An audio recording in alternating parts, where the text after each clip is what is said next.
जो आपने बात की, okay, I am agree to some extent, लेकिन जो मेरा सवाल है वो ये है कि क्या हम पूरे तौर पर जो प्रॉब्लम है उसको आइडेंटिफाई कर सकते हैं? प्रॉब्लम को हम आइडेंटिफाई करें और फिर उसकी रीजनिंग भी प्रॉपर हो, यानी काज एंड इफेक्ट, कि इसकी रीजन क्या थी और इसके बाद इसका रिजल्ट क्या निकला। तो तब कहीं अच्छा हम कंफ्यूज क्या कर देते हैं, हम उसकी रीजनिंग को और उस प्रॉब्लम को हम एक साथ जो है मिक्स करके चला रहे होते हैं। हमें अंदाजा नहीं होता कि ये प्रॉब्लम है या ये रीजन है उसकी। मिसाल के तौर पर कुछ लोग ये कहते हैं कि जो हमारी जो वो है पॉपुलेशन है, मैं एग्जांपल दे रहा हूं, जैसे पॉपुलेशन है, growth in the population, it is going to be double and double and double. तो ये है हमारा मसला, ये वजह है कि हम तरक्की नहीं कर रहे। ये ठीक है, लेकिन ये कोई बुनियादी वजह नहीं है। मेरा ये कहना है कि खुद पॉपुलेशन की ग्रोथ, पॉपुलेशन का बढ़ना, आबादी का बढ़ना बजाते खुद एक नतीजा है किसी और वजह का। ये एक रिजल्ट है, एक प्रोडक्ट है किसी और रीजन की। वो रीजन क्या है, हम उसको एक्सप्लोर करते हैं। अगर हम ढंग से उस प्रॉब्लम को फिर उसकी रीजन को एक्सप्लोर कर लेते हैं तो सोल्यूशन को छोड़ दें। मैं आपसे वादा करता हूं कि सोल्यूशन आप जो है कुछ ही चंद लम्हों में पूरा कर सकते हैं। अब मैं इसी आबादी पे फिर से आ रहा हूं। बिलीफ्स है बहुत से लोगों का, क्योंकि हमारी जो मेजॉरिटी है वो एक तो ज्यादा एजुकेटेड नहीं है, और कुछ उनमें से बड़ा पोर्शन वो है जो बिल्कुल अनएजुकेटेड है, और जो ज्यादातर हैं वो रूरल एरिया के लोग हैं।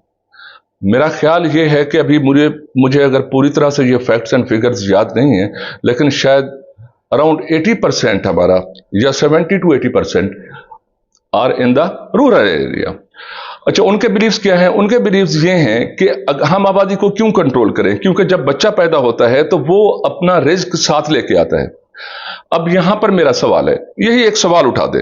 मेरा सवाल यह है कि क्या हम दुनिया में सिर्फ रोजी रोटी के लिए आए हैं, कि हम सिर्फ रोटी खाने के लिए आए थे दुनिया में?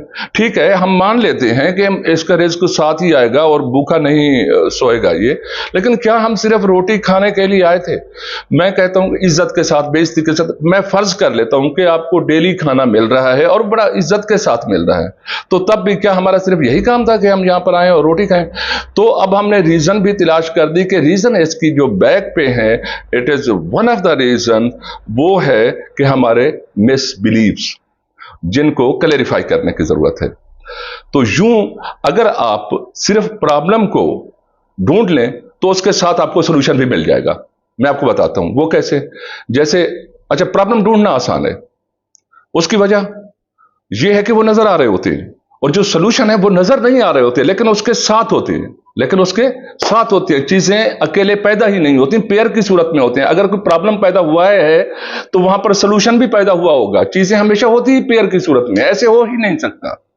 ठीक है, चीजें पेयर की सूरत में पैदा होती हैं। अच्छा देखो, अब मिसाल के तौर पर एक लाइन में बच्चा आ रहा है, लाइन में बहुत से बच्चे हैं, उनमें से एक बच्चा उछल कूद कर रहा है, पॉप अप कर रहा है, तो आपको नजर कौन सा बच्चा आएगा, ज्यादा अट्रैक्ट कर रहा होगा? वही जो उछल कूद कर रहा है। ऐसे ही ना? क्यों? क्योंकि वो पॉप अप कर रहा है, वो नॉर्मल से वो अलग है, एबनॉर्मल है, एबनॉर्मल एक्टिविटीज में है, तो वो आपको प्रॉब्लम नजर आएगा। तो प्रॉब्लम चाइल्ड, यानी वो अट्रैक्टिव होते हैं, प्रॉब्लम आपको जल्दी नजर आते हैं। जब आपको प्रॉब्लम नजर आ जाए, आइडेंटिफाई हो जाए, yes it is a problem, तो फिर उसके साथ सोल्यूशन भी होगा। तो यूं आप बजाय इसके के सोल्यूशन ढूंढते फिरें और मगजमारी करें, आपके लिए आसान है कि प्रॉब्लम ढूंढें जो कि आपको फौरी तौर पर नजर आ रहे होंगे, और उसके साथ आइडेंटिफाई करें उसके रीजन को, और रीजन को एलिमिनेट कर दें। देर सोल्यूशन की जरूरत ही नहीं है, सिर्फ उसकी रीजन एलिमिनेट करते हैं, आपका सारा काम हो सकता है। मैं जनाब मंजूर कुरैशी आपके साथ मुखातिब रहा। मैं यहाँ एक यंग मैन के साथ एक डिबेट में एंगेज हो गया था। तो अगर आपको इस तरह की डिबेट्स अच्छी लगती हैं तो काइंडली इसको आप लाइक करें और फॉरवर्ड करें लोगों को, और चैनल तो खैर आप सब्सक्राइब करें। बहुत शुक्रिया आपके साथ रहने का। मैं उम्मीद करता हूँ आप आइंदा भी मेरे साथ होंगे। अल्लाह हाफिज़।